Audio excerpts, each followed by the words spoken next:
It would be great if everyone could just work from home if they wanted to, right? People could save time commuting, take occasional naps, prepare their own lunch.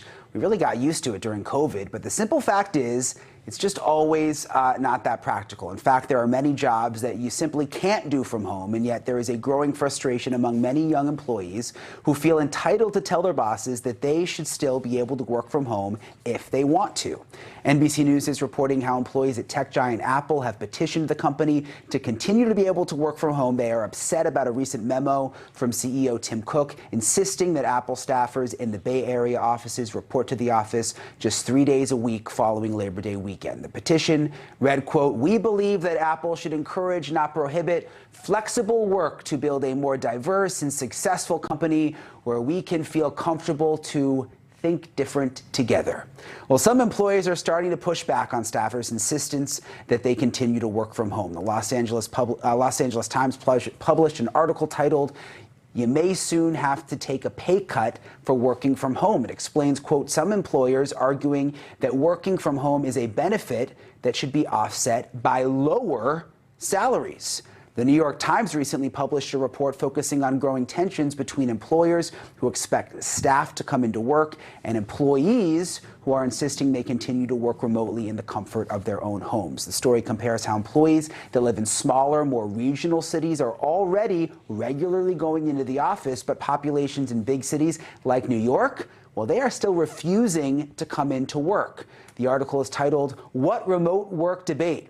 They've been back at the office for a while, and notes that, quote, cubicles are largely empty in San Francisco and Midtown Manhattan, but workers in America's mid-sized and small cities are back to their communities. The Times describes, quote, two Americas divided between populations who are still insisting they need to continue to work from home and those who, are going into work as expected, like the rest of us. Now, I might be skeptical here, but the Times covering the behavior of those who live in medium to small cities feels a little like they are describing zoo animals because they're so different. The article quotes Stanford economist Nick Bloom, who says, "One of the things that tethers us is having to go into work, and half the country has a different experience than the other." It's fascinating. There's no question the pandemic disrupted work habits across the country, but we are now at a point where some employees, especially in big urban areas like New York and San Francisco, are actually telling their employers that they must work from home. Based on the reporting, it does seem some of the big city workers are feeling a bit more entitled than the people in middle America and the smaller cities who are going into the office because they really don't have the luxury not to. Joining me now to discuss this is an attorney focused on workplace issues. Marjorie Messidor is with us now. Thank you so much, Marjorie. I can kind of see both sides to this.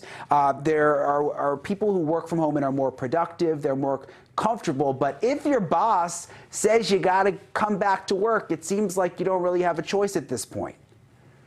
I would totally agree with that.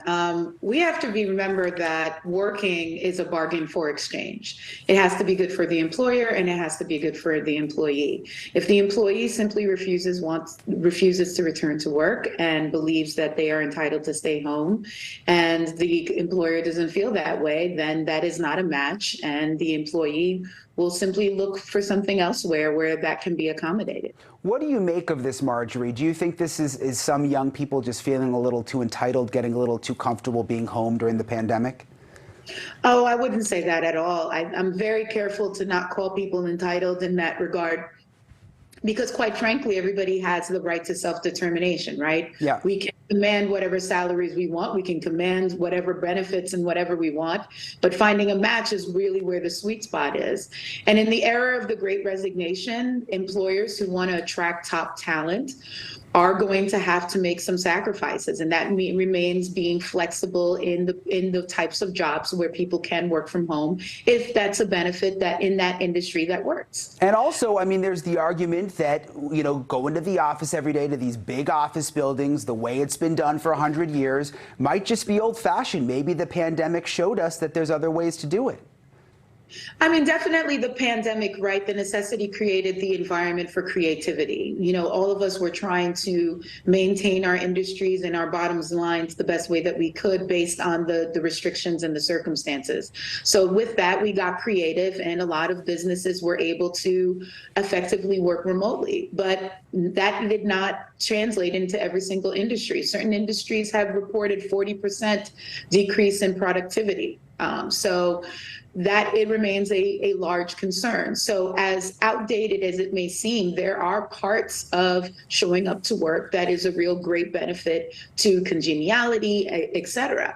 However, it cannot be denied that working from home in certain industries still remains largely possible. Yeah. And if employees know that it is possible, then they go to the employer and ask for reasons why they are not accommodating. Yeah, and I think you make a good point, Marjorie. It really just depends on what job you have. Some you can work from home, others you can't. Thank you so much for coming on with us tonight, Marjorie. That's all the time we have tonight. Banfield starts right now. Thank you for watching. Go to newsnationnow.com to find NewsNation on your cable provider. And don't forget to click the red subscribe button below to get more of NewsNation's fact-driven, unbiased coverage.